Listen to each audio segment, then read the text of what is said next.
Les dimensions fantastiques. Une anthologie présentée par Barbara Sadoul. Jules Verne, Frit Flack. Frit, c'est le vent qui se déchaîne. Flack, c'est la pluie qui tombe à torrents. Cette rafale mugissante courbe les arbres de la côte volsinienne et va se briser contre le flanc des montagnes de Crimma.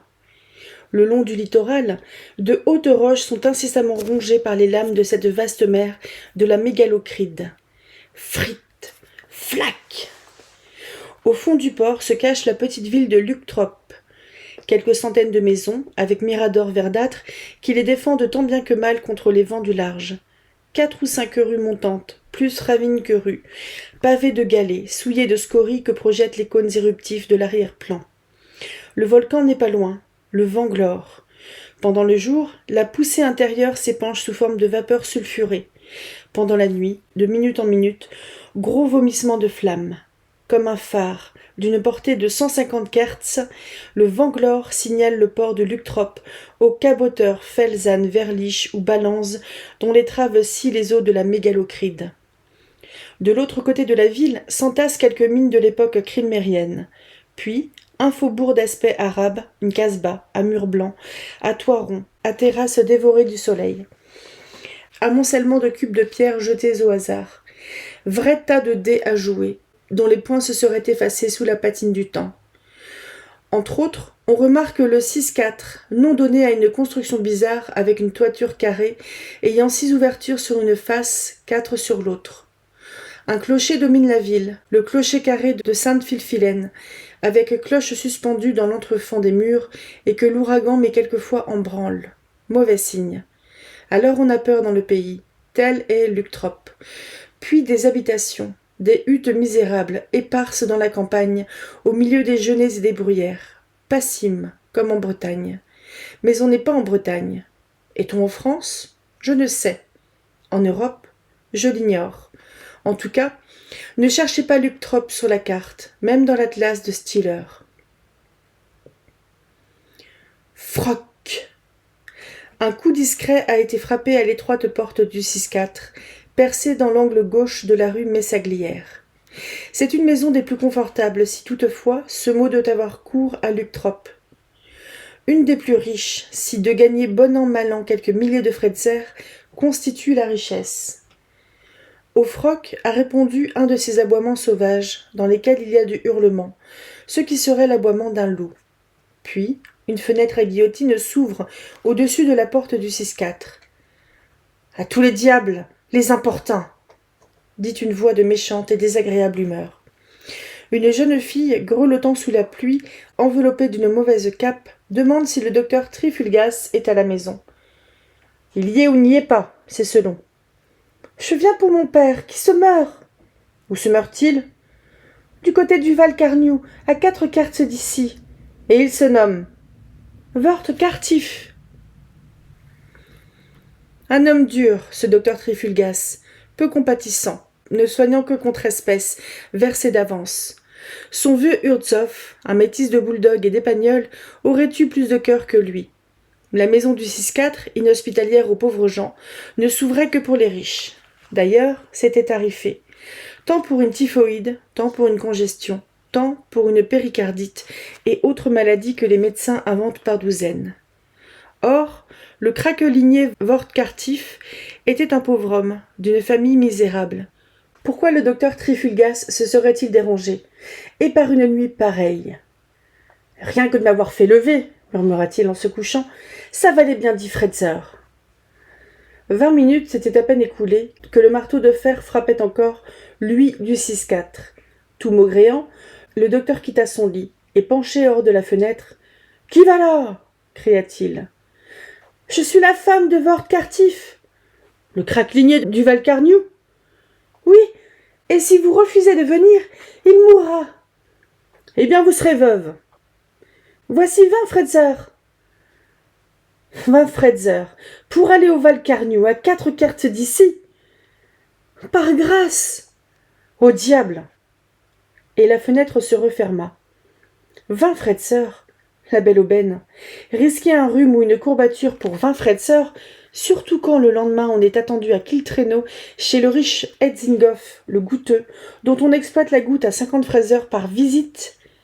Sur cette agréable perspective, le docteur Trifulgas se rendormit, plus dur que de vent. Frit, flac, et puis froc, froc, froc. À la rafale se sont joints cette fois 3 coups de marteau, frappés d'une main plus décidée. Le docteur dormait. Il se réveilla. Mais de quelle humeur! La fenêtre ouverte, l'ouragan entra comme une boîte à mitraille. « C'est pour le craquelinier. »« Encore ce misérable ! Je suis sa mère. Que la mère, la femme et la fille crèvent avec lui. Il a eu une attaque. Qu'il se défende. On nous a remis quelque argent, reprit l'aïeul. Un acompte sur la maison qui est vendue au camondeur d'Ontrup, de la rue Messaglière. Si vous ne venez pas, ma petite fille n'aura pas de père, ma fille n'aura plus de mari, et moi, je n'aurai plus de fils. C'était pitoyable et terrible d'entendre la voix de cette vieille, de penser que le vent lui glaçait le sang dans les veines, que la pluie lui trempait les os jusque sous sa maigre chair. Une attaque?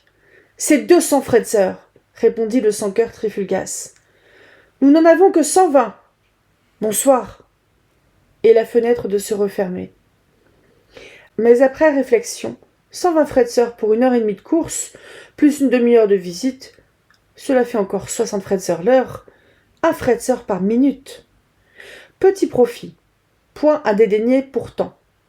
Au lieu de se recoucher, le docteur se glissa dans son habit de valvêtre, descendit dans ses grandes bottes de marais, s'enfourna sous sa houppelande de lurtène et son surouet à la tête, ses moufles aux mains. Il laissa sa lampe allumée près de son codex, ouvert à la page 197. Puis, poussant la porte du 6-4, il s'arrêta sur le seuil. La vieille était là, appuyée sur son bâton, décharnée par ses 80 ans de misère. « Les 120 Fretzer ?»« Les voici, et que Dieu vous les rende au centuple. » Dieu, l'argent de Dieu, est-ce que personne n'en a jamais vu la couleur? Le docteur siffla Urzoff, lui mit une petite lanterne à la gueule, prit le chemin de la mer. La vieille suivait. Quel temps de frigues et de flaques! Les cloches de Saint-Philphilène se sont mises en branle sous la bourrasque. Mauvais signe. Le docteur Trifulgas n'est pas superstitieux. Il ne croit à rien, pas même à sa science, excepté pour ce qu'elle lui rapporte. Quel temps, mais aussi quel chemin! Des galets et des scories. Les galets, aussi glissants de varech, les scories, qui crépitent comme du mâche-fer. Pas d'autre lumière que la lanterne du chien Urzoff, vague, vacillante. Parfois, la poussée de flammes du Vanglore, au milieu desquelles paraissent se démener de grandes silhouettes falottes. On ne sait vraiment pas ce qu'il y a au fond de ces cratères insondables. Peut-être les âmes du monde souterrain qui se volatilisent en sortant.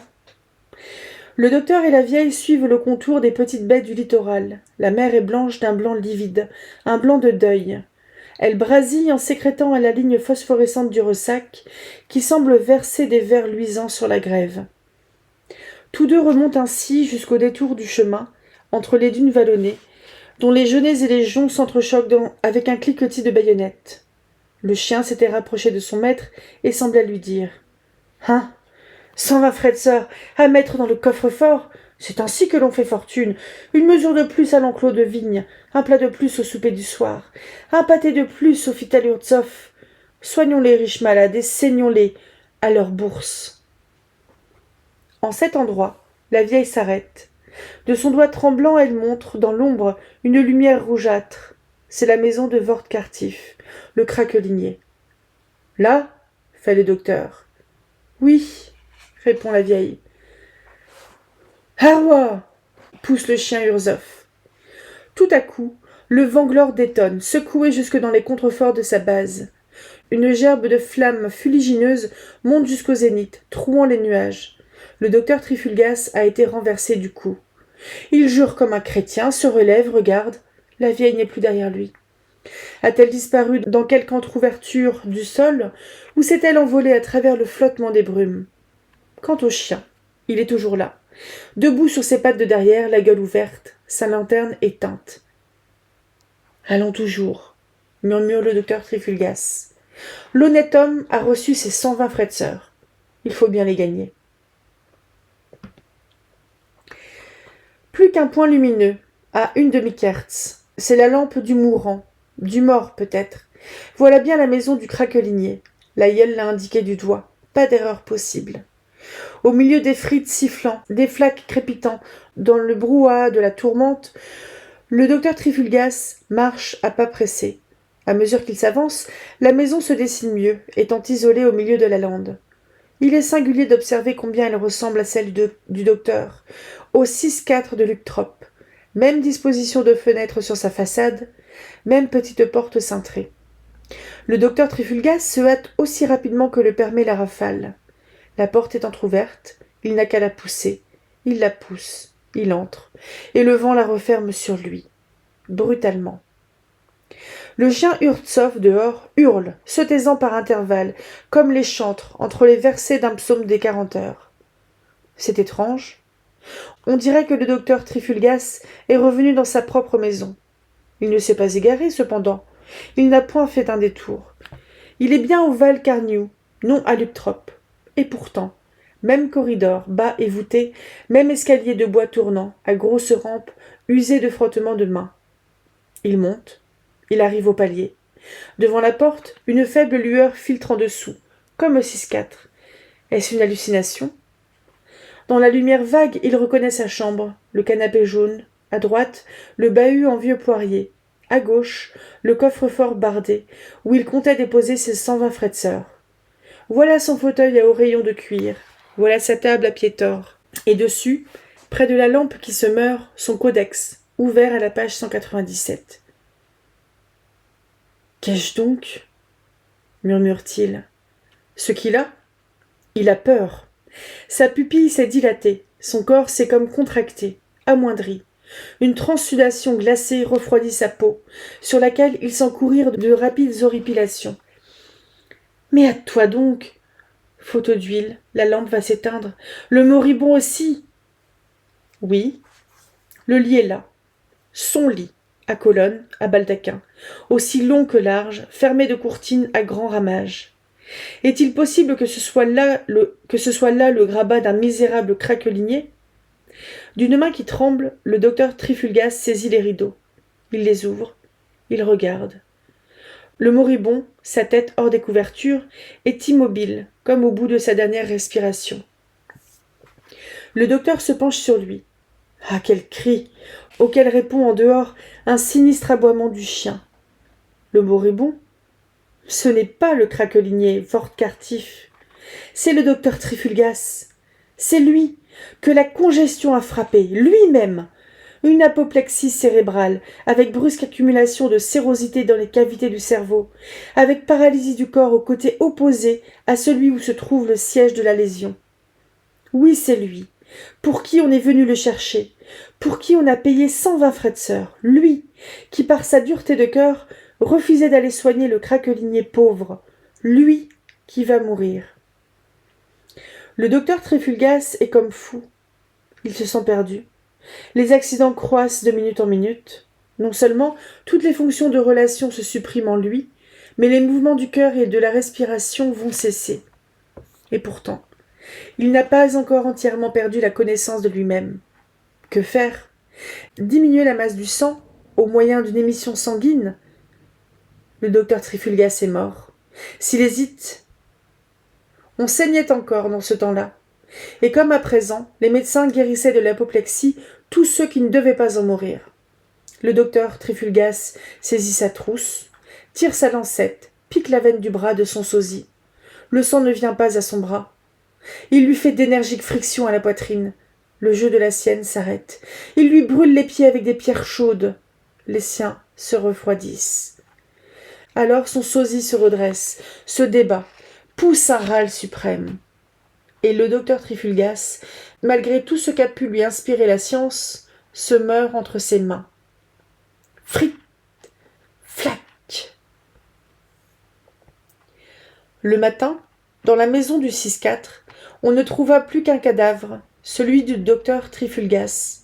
On le mit en bière, et il fut conduit en grande pompe au cimetière de Luctrop, après tant d'autres qu'il y avait envoyés, selon la formule.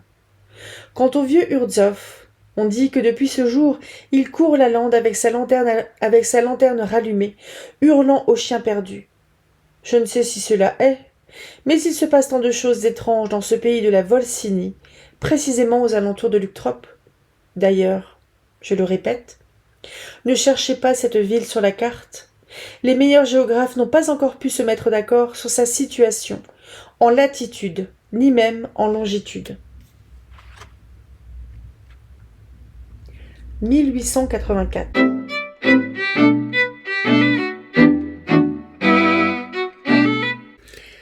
Émile Zola, Angeline. Il y a près de 2 ans, je filais à bicyclette par un chemin désert, du côté d'Orgeval, au-dessus de Poissy, lorsque la brusque apparition d'une propriété, au bord de la route, me surprit tellement que je sautai de machine pour la mieux voir. C'était, sous le ciel gris de novembre, dans le vent froid qui balayait les feuilles mortes, une maison de briques, sans grand caractère, au milieu d'un vaste jardin, planté de vieux arbres. Mais ce qui la rendait extraordinaire, d'une étrangeté farouche qui serrait le cœur, c'était l'affreux abandon dans lequel elle se trouvait. Et comme un ventail de la grille était arraché, comme un immense écriteau, déteint par les pluies, annonçait que la propriété était à vendre, j'entrai dans le jardin, cédant à une curiosité mêlée d'angoisse et de malaise. Depuis 30 ou 40 ans peut-être, la maison devait être inhabitée. Les briques des corniches et des encadrements sous les hivers s'étaient disjointes, envahies de mousse et de lichen. Des lézardes coupaient la façade, pareils à des rides précoces, sillonnant cette bâtisse solide encore, mais dont on ne prenait plus aucun soin. En bas, les marches du perron, fendues par la gelée, barrées par des orties et par des ronces, étaient là comme un seuil de désolation et de mort. Et surtout, l'affreuse tristesse venait des fenêtres sans rideaux, nues et glauques, dont les gamins avaient cassé les vitres à coups de pierre, toutes laissant voir le vide morne des pièces, ainsi que des yeux éteints, restés grands ouverts sur un corps sans âme. Puis, alentour, le vaste jardin était une dévastation. L'ancien parterre à peine reconnaissable sous la poussée des herbes folles, les allées disparues, mangées par les plantes voraces, les bosquets transformés en forêts vierges, une végétation sauvage de cimetières abandonnés, dans l'ombre humide des grands arbres séculaires, dont le vent d'automne, ce jour-là, hurlant tristement sa plainte, emportait les dernières feuilles. Longtemps je m'oubliais là, au milieu de cette plainte désespérée qui sortait des choses, le cœur troublé d'une peur sourde, d'une détresse grandissante, retenu pourtant par une compassion ardente, un besoin de savoir et de sympathiser avec tout ce que je sentais, autour de moi, de misère et de douleur. Et lorsque je me fus décidé à sortir, ayant aperçu de l'autre côté de la route, à la fourche de 2 chemins, une façon d'auberge, une masure où l'on donnait à boire, j'entrai, résolu à faire causer les gens du pays. Il n'y avait là qu'une vieille femme qui me servit en geignant un verre de bière. Elle se plaignait d'être établie sur ce chemin écarté, où il ne passait pas 2 cyclistes par jour. Elle parlait indéfiniment, contait son histoire, disait qu'elle se nommait la mère Toussaint, qu'elle était venue de Vernon, avec son homme, pour prendre cette auberge, que d'abord les choses n'avaient pas mal marché, mais que tout allait de mal en pis, depuis qu'elle était veuve. Et, après son flot de paroles, lorsque je me mis à l'interroger sur la propriété voisine, elle devint tout d'un coup circonspecte, me regardant d'un air méfiant, comme si je voulais lui arracher des secrets redoutables. « Ah, oui, la sauvagière, la maison hantée, comme on dit dans le pays. Moi je ne sais rien, monsieur. Ce n'est pas de mon temps. Il n'y aura que 30 ans à Pâques que je suis ici, et ces choses-là remontent à 40 ans bientôt. Quand nous sommes venus, la maison était à peu près dans l'état où vous la voyez. Les étés passent, les hivers passent, et rien ne bouge, si ce n'est les pierres qui tombent.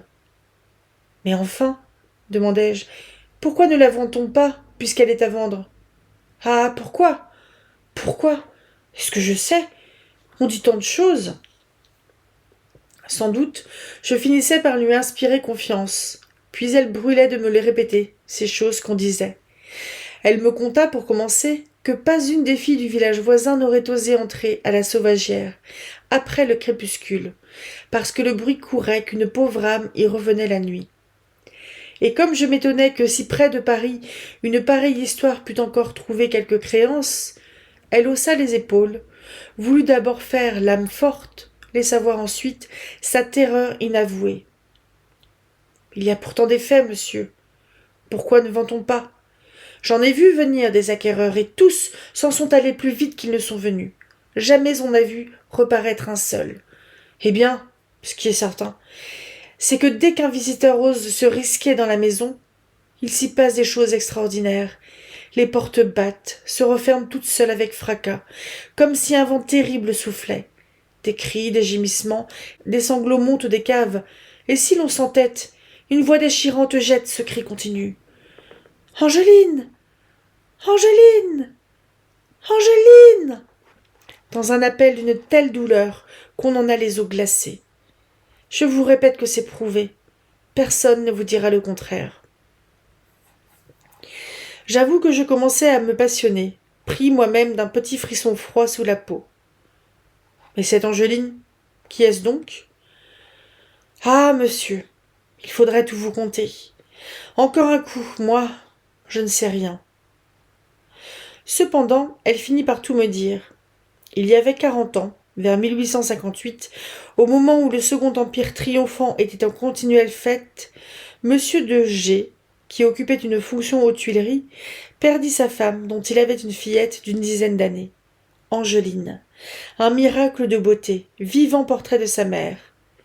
2 ans plus tard, monsieur de G se remariait, épousait une autre beauté célèbre, veuve d'un général. Et l'on prétendait que, dès ses secondes noces, une atroce jalousie était née entre Angeline et sa belle-mère. L'une, frappée au cœur de voir sa mère déjà oubliée, remplacée si vite au foyer par cette étrangère.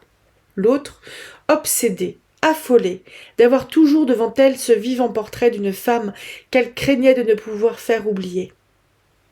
La sauvagière appartenait à la nouvelle madame de G.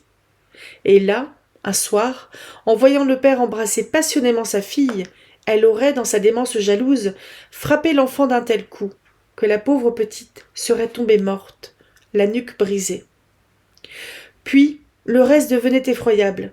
Le père éperdu, consentant à enterrer lui-même sa fille dans une cave de la maison pour sauver la meurtrière. Le petit corps restant là, enfoui durant des années, tandis qu'on disait la fillette chez une tante. Les hurlements d'un chien, qui s'acharnait à gratter le sol, faisant enfin découvrir le scandale. Aujourd'hui, monsieur et madame de G étaient morts, et Angeline revenait encore chaque nuit aux appels de la voix lamentable qui l'appelait, de l'au-delà mystérieux des ténèbres. Personne ne me démentira, conclut la mère Toussaint. Tout cela est aussi vrai que 2 et 2 font 4. Je l'avais écouté, effaré, choqué par des invraisemblances, mais conquis cependant par l'étrangeté violente et sombre du drame. Ce monsieur de G, j'en avais entendu parler. Je croyais savoir qu'en effet il s'était remarié, et qu'une douleur de famille avait assombri sa vie. Était-ce donc vrai ?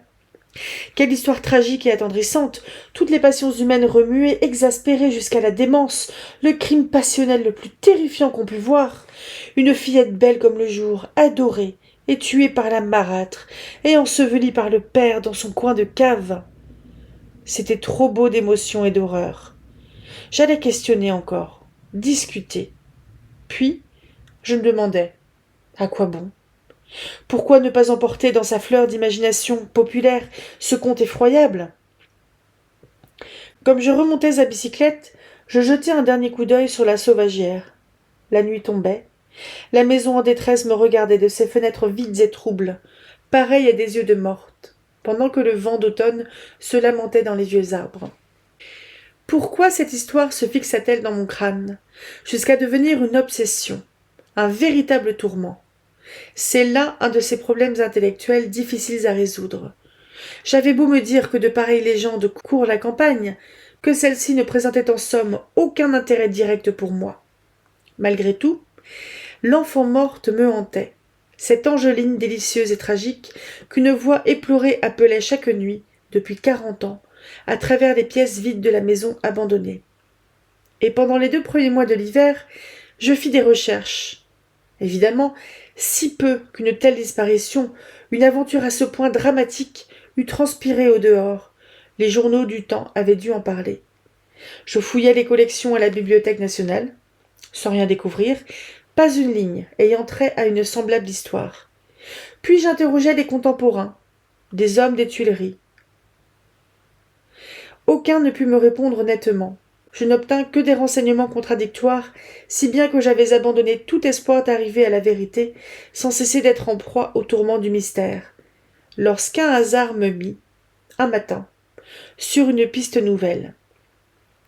J'allais, toutes les 2 ou 3 semaines, rendre une visite de bonne confraternité, de tendresse et d'admiration au vieux poète V, qui est mort en avril dernier, à près de 70 ans.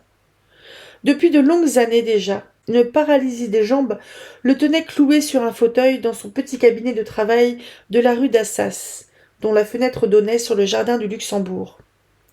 Il achevait là très doucement une vie de rêve, n'ayant vécu que d'imagination, s'étant fait à lui-même l'idéal palais où il avait, loin du réel, aimé et souffert. Qui de nous ne se rappelle son fin visage aimable, ses cheveux blancs aux boucles enfantines, ses pâles yeux bleus qui avaient gardé une innocence de jeunesse? On ne pouvait dire qu'il mentait toujours. Mais la vérité était qu'il inventait sans cesse, de sorte qu'on ne savait jamais au juste où la réalité cessait pour lui et où commençait le songe. C'était un bien charmant vieillard, depuis longtemps hors de la vie, dont la conversation m'émotionnait souvent, comme une révélation discrète et vague de l'inconnu. Ce jour-là, je causais donc avec lui, près de la fenêtre, dans l'étroite pièce, que chauffait toujours un feu ardent. Dehors, la gelée était terrible. Le jardin du Luxembourg s'étendait, blanc de neige, déroulant un vaste horizon de candeur immaculée. Et je ne sais comment j'en vins à lui parler de la sauvagière, de cette histoire qui me préoccupait encore. Le père remarié, la marâtre jalouse de la fillette, vivant portrait de sa mère, puis l'ensevelissement au fond de la cave. Il m'avait écouté avec le tranquille sourire qu'il gardait même dans la tristesse. Un silence s'était fait. Son pâle regard bleu se perdit au loin, dans l'immensité blanche du Luxembourg, tandis qu'une ombre de rêve émanée de lui semblait l'entourer d'un frisson léger. « J'ai connu monsieur de G, dit-il lentement. J'ai connu sa première femme, d'une beauté surhumaine. J'ai connu la seconde, non moins prodigieusement belle. Et je les ai même passionnément aimées toutes les deux, sans jamais le dire. J'ai connu Angeline, qui était plus belle encore, que tous les hommes auraient adorée à genoux. Mais les choses ne se sont pas tout à fait passées comme vous le dites. Ce fut pour moi une grosse émotion. Était-ce donc la vérité inattendue, dont je désespérais? Allais-je tout savoir? D'abord, je ne me méfiais pas, et je lui dis: « Ah, mon ami, quel service vous me rendrez! Enfin, ma pauvre tête va pouvoir se calmer. Parlez vite, dites-moi tout. » Mais il ne m'écoutait pas. Ses regards restaient perdus au loin. Puis il parla d'une voix de songe, comme s'il eût créé les êtres et les choses au fur et à mesure qu'il les évoquait. Angeline était, à 12 ans, une âme où tout l'amour de la femme avait déjà fleuri, avec ses emportements de joie et de douleur. Ce fut elle qui tomba éperdument jalouse de l'épouse nouvelle, qu'elle voyait chaque jour au bras de son père. Elle en souffrait, comme d'une trahison affreuse. Ce n'était plus sa mère seule que le nouveau couple insultait, c'était elle-même qu'il torturait, dont il déchirait le cœur.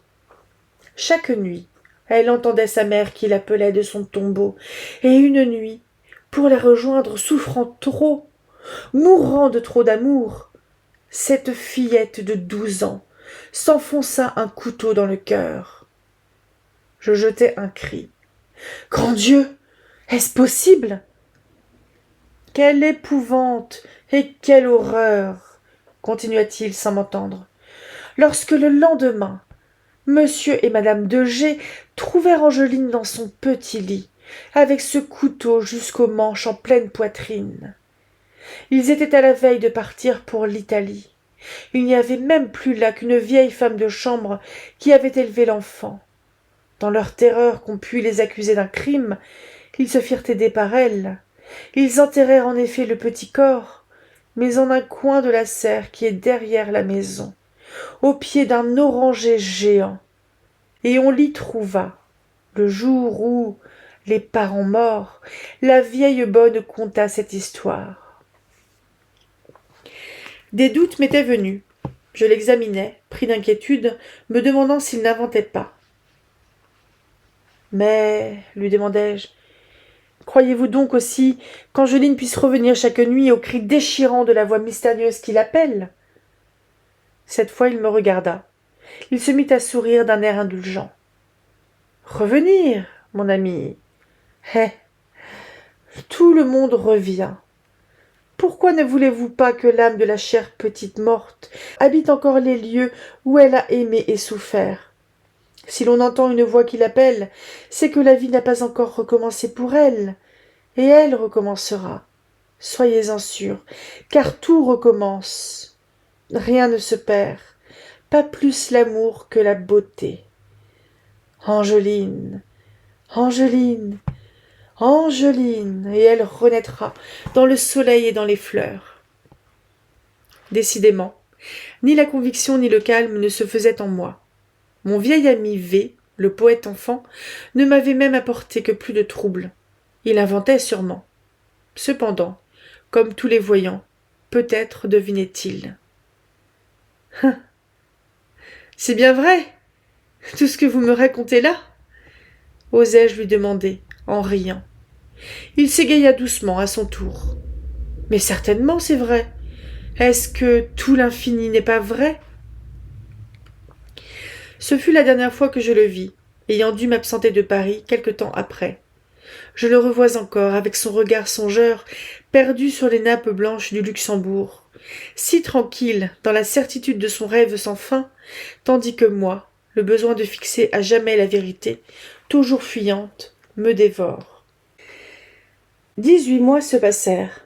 J'avais dû voyager. De grands soucis et de grandes joies avaient passionné ma vie, dans le coup de tempête qui nous emporte tous à l'inconnu. Mais toujours, à certaines heures, j'entendais venir de loin et passer en moi le cri désolé. « Angeline! Angeline! Angeline !» Et je restais tremblant, repris de doute, torturé par le besoin de savoir. Je ne pouvais oublier, il n'est d'autre enfer pour moi que l'incertitude.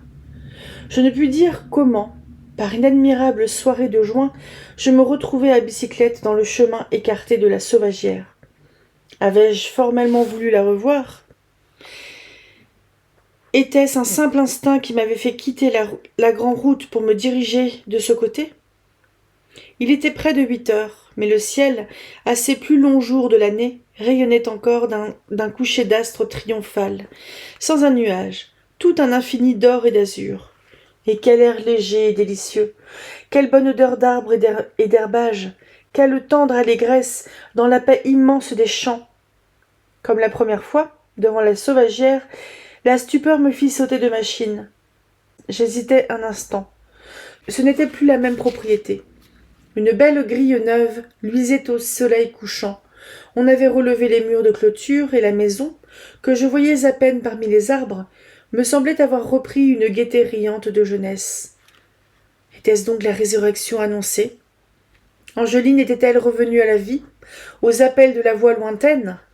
J'étais resté sur la route, saisi, regardant, lorsqu'un pas traînard près de moi me fit tressaillir.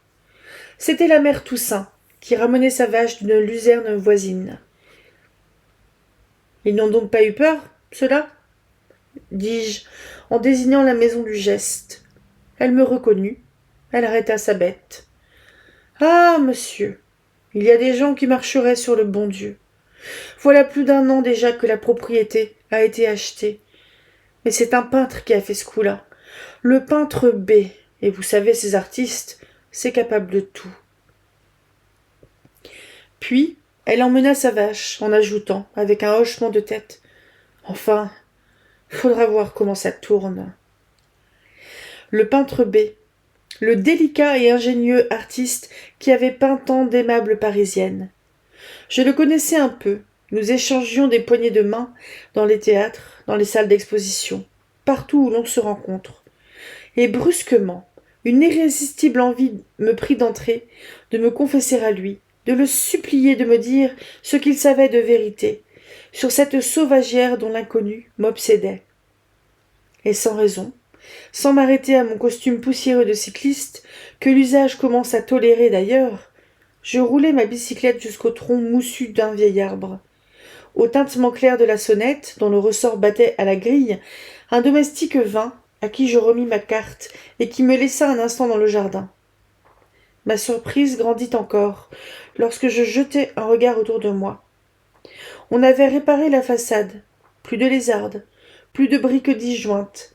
Le perron, garni de roses, était redevenu un seuil de bienvenue joyeuse. Et les fenêtres vivantes riaient maintenant, disaient la joie intérieure derrière la blancheur de leurs rideaux. Puis, c'était le jardin, débarrassé de ses orties et de ses ronces, le parterre reparut, comme un grand bouquet odorant, les vieux arbres rajeunis dans leur paix séculaire par la pluie d'or d'un soleil printanier. Quand le domestique reparut, il m'introduisit dans le salon en me disant que monsieur était allé au village voisin, mais qu'il ne tarderait pas à rentrer. J'aurais attendu des heures. Je pris patience en examinant d'abord la pièce où je me trouvais, installée luxueusement avec des tapis épais, des rideaux et des portières de cretonne, appareillée au vaste divan et au fauteuil profond. Ces tentures étaient même si amples que je fus étonné de la brusque tombée du jour. Puis, la nuit se fit presque complète. Je ne sais combien de temps je dus rester là. On m'avait oublié, sans même apporter de lampe. Assis dans l'ombre, je m'étais mise à revivre toute l'histoire tragique, m'abandonnant aux rêves. Angeline avait-elle été assassinée? S'était-elle enfoncé elle-même un couteau en plein cœur? Et je l'avoue, dans cette maison hantée, redevenue noire, la peur me prit. Une peur qui ne fut qu'un léger malaise, qu'un petit frisson à fleur de peau, puis qui s'exaspéra, qui me glaça tout entier dans une folie d'épouvante. D'abord, il me sembla que des bruits vagues erraient quelque part. C'était dans les profondeurs des caves sans doute, des plaintes sourdes, des sanglots étouffés, des pas lourds de fantômes. Ensuite, cela monta, se rapprocha. Toute la maison obscure me parut se remplir de cette détresse effroyable. Et tout à coup, le terrible appel retentit. « Angeline! Angeline! Angeline !» avec une telle force croissante que je crus en sentir passer le souffle froid sur ma face. Une porte du salon s'ouvrit violemment. Angeline entra, traversa la pièce sans me voir. Je la reconnus, dans le coup de lumière qui était entré avec elle, du vestibule éclairé. C'était bien la petite morte de 12 ans, d'une beauté miraculeuse, avec ses admirables cheveux blonds sur les épaules, vêtue de blanc, toute blanche de la terre d'où elle revenait chaque nuit. Elle passa, muette, éperdue, disparut par une autre porte, tandis que de nouveau le cri reprenait, plus lointain. « Angeline! Angeline! Angeline !» Et je restais debout, la sueur au front, dans une horreur qui hérissait tout le poil de mon corps, sous le vent de terreur venu du mystère. Presque aussitôt, je crois, au moment où le domestique apportait enfin une lampe, j'eus conscience que le peintre B était là, et qu'il me serrait la main, en s'excusant de s'être si longtemps fait attendre. Je n'eus pas de faux amour-propre. Je lui contai tout de suite mon histoire, encore frémissant. Et avec quel étonnement d'abord il m'écouta, et avec quel bon rire ensuite il s'empressa de me rassurer. « Vous ignorez sans doute, mon cher, que je suis un cousin de la seconde madame de G. La pauvre femme, l'accusée du meurtre de cet enfant, qui l'a aimé et qui l'a pleuré autant que le père, car la seule chose vraie, c'est en effet que la pauvre petite est morte ici. Non de sa propre main, grand Dieu, mais d'une brusque fièvre, dans un tel coup de foudre que les parents, ayant pris cette maison en horreur, n'ont jamais voulu y revenir. Cela explique qu'elles soient restées inhabitées de leur vivant. Après leur mort, il y a eu d'interminables procès qui ont empêché la vente.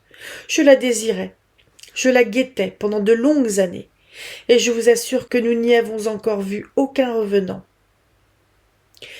Le petit frisson me reprit. Je balbutiai. Mais, Angeline, je viens de la voir, là, à l'instant. La voix terrible l'appelait, et elle a passé là. Elle a traversé cette pièce. Il me regardait, effaré, croyant que je perdais la raison. Puis tout à coup, il éclata de son rire sonore d'homme heureux. « C'est ma fille que vous venez de voir. Elle a eu justement pour parrain monsieur de G, qui lui a donné, par une dévotion du souvenir, ce nom d'Angeline. Et sa mère, l'ayant sans doute appelée tout à l'heure, elle aura passé par cette pièce. » Lui-même ouvrit une porte, jeta de nouveau l'appel. « Angeline! Angeline! Angeline !» L'enfant revint, mais vivante, mais vibrante de gaieté. C'était elle, avec sa robe blanche, avec ses admirables cheveux blonds sur les épaules, et si belle, si rayonnante d'espoir, qu'elle était comme tout un printemps qui portait en bouton la promesse d'amour, le long bonheur d'une existence. Ah, la chair revenante, l'enfant nouvelle qui renaissait de l'enfant morte. La mort était vaincue. Mon vieil ami, le poète V, ne mentait pas. Rien ne se perd. Tout recommence, la beauté comme l'amour. La voix des mères les appelle, ces fillettes d'aujourd'hui, ces amoureuses de demain, et elles revivent sous le soleil et parmi les fleurs. C'était de ce réveil de l'enfant que la maison se trouvait hantée. La maison aujourd'hui redevenue jeune et heureuse, dans la joie enfin retrouvée de l'éternelle vie.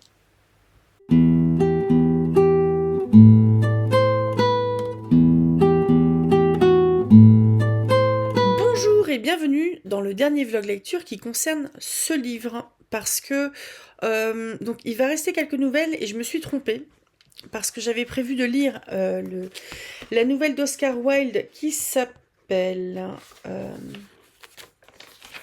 Le Prince heureux, mais c'est une traduction de 1999, donc non.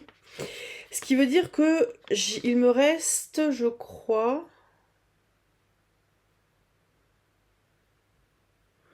je crois qu'il me reste 7, 8 ou 9 nouvelles, donc il y a des choses qui sont très courtes, que je vais lire et je ferai des posts sur Instagram. Je ferai rien de particulier sur celle de Colette, parce que je crois qu'elle est sur 2 pages, donc c'est vraiment, vraiment, vraiment très court. Et je crois que c'est c'est un extrait d'une nouvelle de Colette. Et déjà, les nouvelles de Colette, elles sont courtes, donc je pense que j'aurai pas grand-chose à en dire. À part vous dire, j'ai lu. Donc on a lu seulement là 2 nouvelles, à savoir Frites Flac de Jules Verne et Angeline d'Émile Zola. Frites Flac, je l'ai trouvé assez sympa. Et il y avait un côté un peu boucle en fait, moitié malédiction, hallucination, boucle temporelle, où en fait c'est la fin, c'est le début, tout ça, qui était assez intéressante. Où d'un côté, en fait, c'est assez jouissif que ce soit quelqu'un de méchant qui se rende compte qu'il meurt. Parce que là, on est vraiment sur quelqu'un qui est vraiment ignoble. Et alors, ça se passait visiblement dans un monde fantastique, parce qu'il disait bien, Jules Verne, que fallait pas chercher la ville et tout ça sur une carte, parce qu'on la trouverait pas, et parce que si les cartographes étaient incapables de la localiser. Donc pourquoi pas. Ça n'apporte pas un intérêt fou, je trouve. Jules Verne, oui, il est à fond dans du fantastique, c'est lui qui a inspiré le steampunk, la SF, etc. Enfin, pas que lui, mais c'est notamment lui, en France. Donc, je trouvais pas que ça avait un intérêt fou que ça se passe dans un autre lieu. Ça aurait pu tout à fait se trouver dans un patelin breton, hein, parce que la Bretagne avait été nommée, ou peut-être un patelin normand avec un phare. L'histoire du volcan, je trouvais qu'elle apportait de l'inquiétude. Le volcan qui gonfle, qui change un peu la disposition du paysage presque, quoi, qui fait gonfler la terre, etc., qui apporte de la lumière. Mais c'est vrai que cette espèce de truc un peu fantastique, on frôlait le conte en fait, hein. On était vraiment pas loin du conte, je trouve. Et j'ai trouvé sympa. Et j'ai vraiment aimé sa plume, le style. Et puis bon, bah, je vais pas pouvoir dire grand chose de plus, hein, à part que je trouvais ça sympa. J'ai trouvé ça. Le côté très conte aussi, ça faisait presque les trois normes. Il y a une qui file le fil de la vie, le filet. Il y a une qui mesure et celle qui coupe. Et elles sont trois. Donc il y a une jeune femme, une femme mûre et une femme âgée. Donc là, ça ressemblait vraiment à ça. Le côté, il y a une jeune fille, il y a une femme et il y a la mère. Donc, et qui venaient en fait toutes les trois demander de l'aide au docteur, qui, sous prétexte de ne pas être payé, bah, les envoyait promener, parce qu'il était bien au fond de son lit. Et par contre, l'histoire du chien, alors le Black Dog, je sais pas si c'était forcément un chien noir, mais le dog noir comme ça, c'est vraiment une figure de conte qui se retrouve pas mal. Je sais que ça fait vraiment l'animal psychopompe en fait.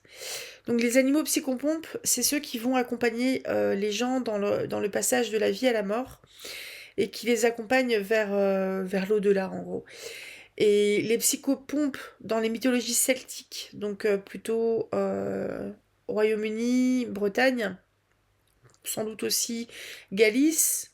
Les Celtes, ils ont quand même été un peu partout dans l'ouest européen. Euh, les animaux psychopompes sont souvent blancs parce que le blanc c'est la couleur peut-être du deuil ou de la mort chez les Celtes. Et ce qui fait que bref les animaux blancs sont souvent psychopompes dans les représentations. Et là le chien avec sa petite lampe qui hurle tout ça dans les landes et compagnie, qui apporte la lumière, ça fait bizarre, hein. Ça donne vraiment une atmosphère un peu gothique, inquiétante. J'ai vraiment aimé. C'était cool. C'était cool et on était au début. En fait, à part nous dire qu'on est dans un autre monde, il y a un volcan, il fait pas beau, il y a un phare, il y a un médecin, ça ressemble un peu à la Bretagne, etc. Il y a la mer. Euh, Au final, on est dans quelque chose qui est un peu familier parce que ça nous apportait pas mal de, j'ai l'impression que Jules Verne, il a pris plein d'éléments architecturaux, des noms qui venaient de plein de trucs différents, comme la Casbah. Il y avait des noms qui faisaient un petit peu nordique, des descriptions qui faisaient un peu plus bretonne. Et il a mélangé un petit peu tout ça, et ça fait un tout assez cohérent, je trouve. Le côté un petit peu Casbah et compagnie, c'était aussi la forme des maisons des dés à 6 faces, ou si c'est 4 je sais pas quoi là. C'était. Je crois que Jules Verne, c'est un gars qui avait voyagé en plus, hein. Mais ouais, j'ai trouvé sympa. Elle était cool. Elle était cool. Et c'était d'autant plus cool que ça finit mal quelque part pour le héros qui est pas un mec bien, quoi. C'était cool. Et Angeline, je trouve qu'on est plus dans quelque chose de classique. Euh, Bon bah, je pense que les histoires de fantômes à 19e siècle comme ça, je vous ai pas dit la date, c'est 1898 pour la dernière nouvelle, pour Angeline de Zola. Et donc ce que j'avais dit comme bêtise en première nouvelle, c'est que oui, pour moi Zola c'est pas trop un auteur de fantastique. Donc là je le dis au bon endroit parce que c'est Zola qui a écrit la deuxième nouvelle. Donc oui, pour moi Zola c'est un auteur de romans réalistes, donc j'ai pensé à Germinal, qui est certainement un roman que je ne lirai jamais de ma vie, parce que je crois que j'ai regardé le film Germinal quand j'étais bien trop petite avec Miu Miu qui avait l'air d'avoir 12 ans là, qui était toute jeune, avec, avec Renaud, peut-être Depardieu, je sais plus. Et Germinal, j'ai trouvé ça mais tellement déprimant que non, c'est bon, je le lirai pas. Probable que je ne regarderai plus non plus un film sur, enfin, une adaptation de Germinal. parce que c'est trop dur, je trouve. Je trouve que c'est vraiment... Enfin, ce qui est montré sur un plan social est vraiment trop dur. Mais bref, j'arrête de digresser, je reviens à mon petit Zola et à Angeline. Et là, le truc était rigolo.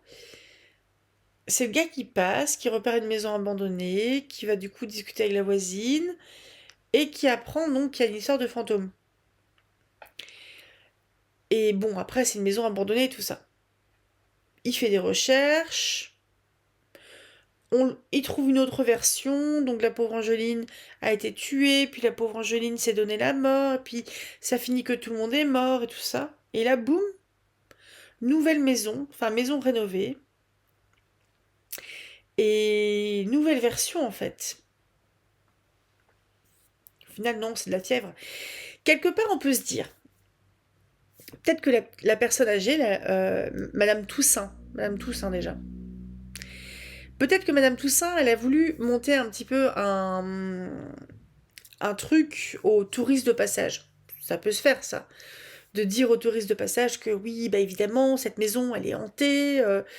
Et c'est carrément quelque chose qui peut se faire. Elle a peut-être voulu se moquer de lui ou des trucs comme ça. Euh, le poète, peut-être qu'il a voulu avoir une dimension encore plus tragique, avec une petite fille qui se donne la mort et tout ça.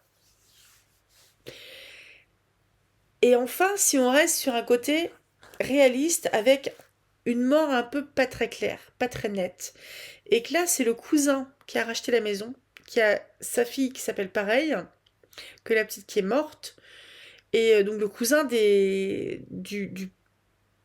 Madame G, le cousin de la belle-mère, et donc, enfin, c'est sa famille, quoi.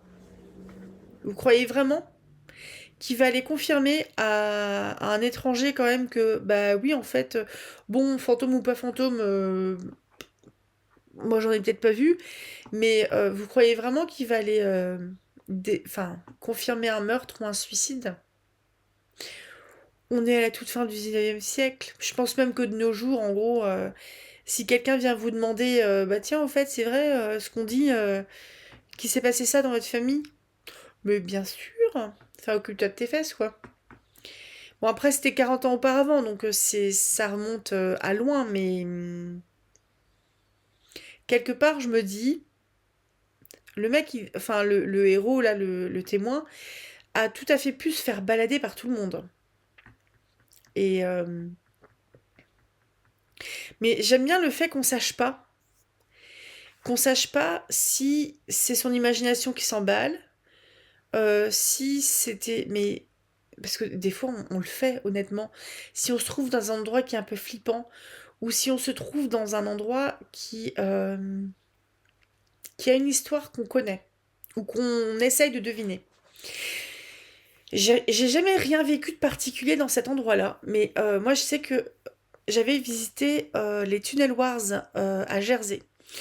Les Tunnel Wars, c'est au milieu de l'île de Jersey, à peu près au milieu.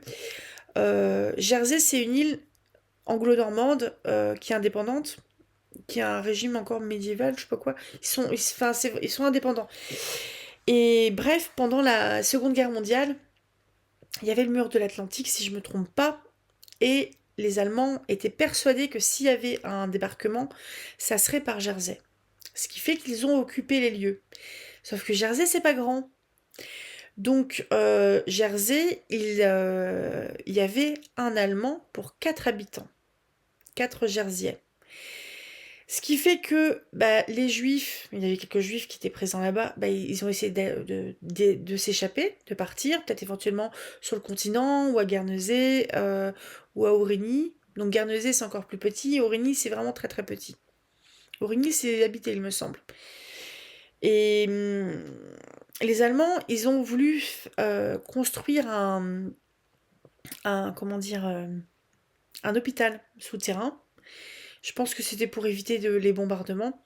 Donc c'était des prisonniers slaves, je crois que c'était des Russes et des Ukrainiens, peut-être bien, qui ont qui ont été obligés à construire comme des esclaves les tunnels sous la terre.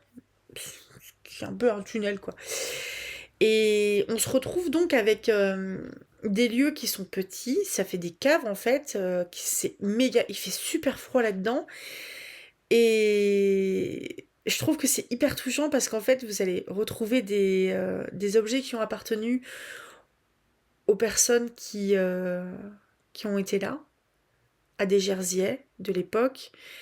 Euh, Ils nous remettent à chacun en fait comme billet d'entrée des cartes d'identité qui ressemblent en fait, enfin qui sont des cartes d'identité d'époque, enfin qui sont des photocopies de cartes d'identité d'époque. Et c'est hyper je trouve que c'est hyper émouvant parce qu'il y a le fait de savoir que donc dans ces lieux il s'est passé ça, le fait de se retrouver avec des objets d'époque. Le fait de se retrouver avec un billet d'entrée avec le nom de quelqu'un qui a existé, et en plus, bah, évidemment dans le parcours du musée, sous terre, où ça pèle, il y a des petites histoires. Et ben je peux vous assurer, vous ressortez de là, ouh. Et je vous parlerai pas de quand je suis allée en Normandie visiter le très très chouette mémorial de la Seconde Guerre mondiale. Waouh, c'est costaud, hein. Et ouais, c'est vraiment costaud. Et bref, tout ça pour dire que rien que parfois un lieu, ça va vous donner une impression de désolation, enfin, ce lieu, il est trop bizarre, ou ce lieu, il est hanté, ou vous savez que dans ce lieu-là, il y a eu plein de morts, il y a eu une bataille, par exemple. Et ça peut exciter un petit peu l'imagination, et je pense que du coup, Madame Toussaint, le peintre, bon, le peintre, il a l'air d'être assez fantasque. Ils ont pu tout à fait en fait lui raconter des cracks, puis le gars il est resté faire une fixette là-dessus. Donc on peut tout à fait avoir un côté très réaliste de cette nouvelle où en gros il s'est fait embobiner. Quelque part on a profité de sa naïveté. Ou peut-être aussi c'est non mais moi là, l'histoire que je sais c'est ça. Non mais moi l'histoire que c'est ça pourrait être ça. Puis ah ben non pas du tout. C'est une histoire de ma famille. Enfin je trouve que c'est intéressant parce que on est vraiment là dans le genre du fantastique à choisir si il y a du fantastique ou si, bah en fait pas du tout. C'est intéressant. Je trouve ça cool. Donc voilà, j'ai beaucoup parlé, dis donc. Non mais je vais profiter en fait d'avoir une vidéo qui va être un poil plus courte parce que elle avait l'air vraiment cool la vidéo de la nouvelle de Oscar Wilde. Je vais la lire rapidement. Donc je vous conseille vraiment là pour les vidéos, cette vidéo-ci et la vidéo précédente, de regarder s'il y a des posts Instagram, parce que je les mettrai dans la description. Et je pense que si je ferai un appel en fait la veille, le vendredi, si j'ai fait des posts Instagram, je vous préviendrai aussi en post sur la chaîne. Comme ça vous saurez tout, parce que ouais, j'aimerais bien en lire au moins 3 cette semaine. Bon, à tous les coups, si je me suis bien organisée, comme je suis un peu en avance, peut-être que quand cette vidéo-là sortira, j'aurai tout lu. Ça serait bien. Donc voilà, je vous souhaite un très bon samedi. À demain pour le début de la deuxième partie de Charlotte Brontë. Ça sera une nouvelle ça sera demain une vidéo qui sera plus longue parce que j'ai 30 pages à lire au lieu de 20. Donc je pense que vous rajoutez une bonne demi-heure en fait sur la partie vidéo, la partie audio.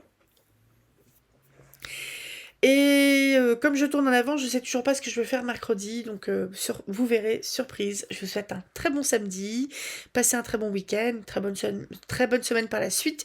Et n'hésitez pas à me dire si vous avez des lectures qui vous plaisent aussi ces temps-ci, parce que j'aime bien papoter de lecture, hein. À tout bientôt. Salut.